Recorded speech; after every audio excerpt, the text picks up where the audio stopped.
What's up, people? All right, here we go. I decided to paint these granite countertops. Yes, I do not want to hear your comments about why would you paint granite, because it's not the color I want it to be. That's why. So first I cleaned them up, which y'all didn't see much of that. I mean, who cares about that part? Just clean them. And now I'm putting the primer base on. I ended up putting on 2 coats of it, and I tried to put it in a pan and do it, but it didn't work out so well for me. So I poured it on there and then spread it around after it was on the top. It seemed to work out well. One of the things I will say about this kit is that paint, it tells you to let it dry. I think 4 hours is what it is. You need to let it dry about that long too. For it to get a little hard, I moved a little faster than that because once it got a decent dryness for me, I think I did 2 hours, I started doing the veining. And this veining thing is actually a little tricky to make it look like you want it to look. As you see on this little section I'm working on, I had an idea in my head. I was looking at one of the things I had on my wall to try to make it look like that, but it didn't come out like that at first. And then what I found out is you got to trust the process. So it's gonna look like a friggin' spider to me. And then I'm gonna go back over it with white, and the white actually allows it to kind of fade into it a little bit and just give you shadowing, and you really can't pick it up on here. That's the part that kind of blew my mind, is that what it looked like when I look at it on film definitely doesn't compare to what it looks like in person. In person it looks way better than on film, but that's fine. I don't have a problem with it. I will say this, when you're looking at this, it looks a little crazy to you, it looks wild, because I'm using that brush to kind of stamp it down. They tell you to do that, but when you do it, then it distorts it so much and you're like, man, it just doesn't look like veins. And then you'll see later I come back in here and I put in little thin lines of veins. That made all the difference in the world. Had I known that from the beginning, I think I would have done it different. And if I wasn't at the point where, I just wanted to get this thing done, I probably would have painted over it and started over. Because after I did it, I figured out what you needed to do to make it look the way that you want. And I didn't accomplish that. I still like it. That's the reason why I proceeded. I loved it after I finished. Like, see right there, it looks like a spider or something. At some point, I'll come back with the white and blot out a lot of those lines so they'll fade into the background. And then I come back through with the little thin brush and do my veining. Oh my God. That's the way they should describe it. You're first with this big brush, tapping everything should be your shadowing. Everyone should know that big brush is really used for shadowing it out, and you can use it in shadow, and it'll give you a background. Then in those spots where you have that, you run little thin lines through, because it took me a while to figure out, like, man, it just doesn't look like I want it to look. It's just gonna look crazy. So I went through it, and then I got the little thin brush.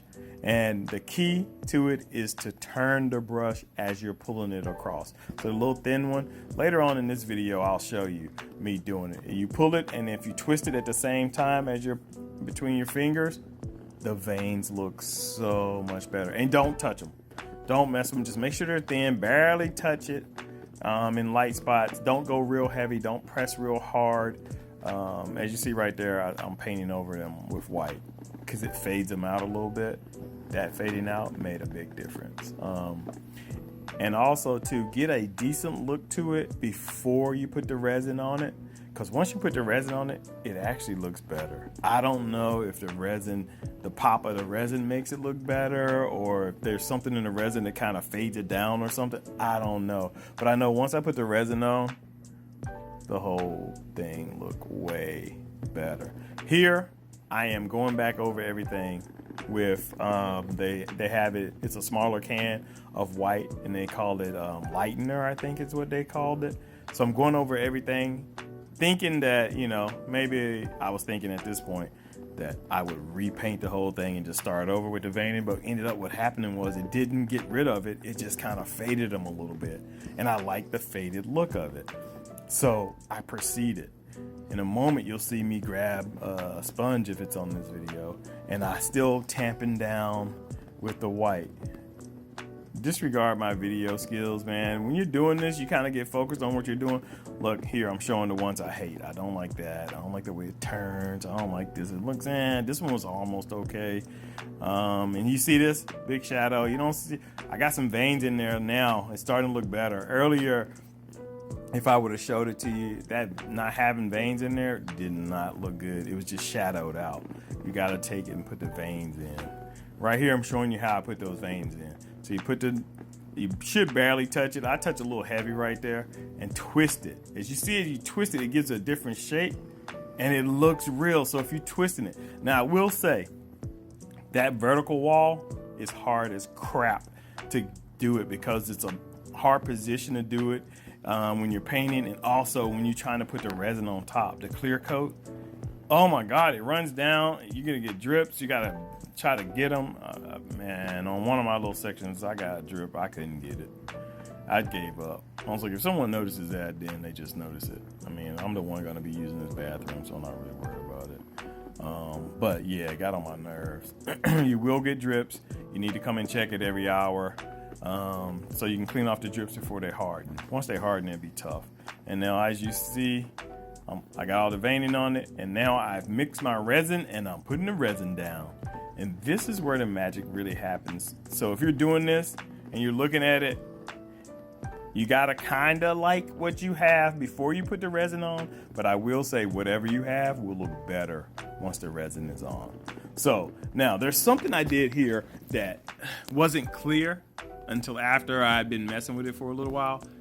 You're not rolling the resin on. Like, I poured it on there, but you still need to go lightly with the roller, kind of spread the resin around. As you see right there, I was ducking down to look to see if there's any dry spots or low spots or whatever.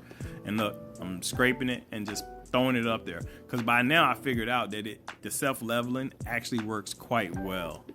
It'll level itself out, and I kept scraping those drips and putting them back up there the whole time while it was still wet. Now here I'm using my heat gun to kind of pop some bubbles, but I'll be honest, I really didn't need it. It wasn't that many bubbles. There's actually a couple of spots where something fell in there and I was not going in to get it. So I was trying to see what the heat gun would do with it, make it lay flat. That's all I really wanted, was for it to be flat. But honestly, it turned out pretty good. And there was a couple of spots that I didn't like how it was draining, and I got a little closer on there, so it would have melted a little bit. I said draining, I mean dripping. Now you can kind of see how faded out they were. I wish I would have given you a closer look at it before. You would have saw it was a lot harder and denser, but when I lightened it, like, see, you don't see the spider veins as much. It's still veining, but it's not as much. It's like, oh wait, this might have been real. And then you see the little black, dark, thin lines. Man, those little veins made a big difference. It looks way better like this than it does before. So hey, go for it, do it. It's worth trying. Another one, Contractor Realtor. See y'all on the next one.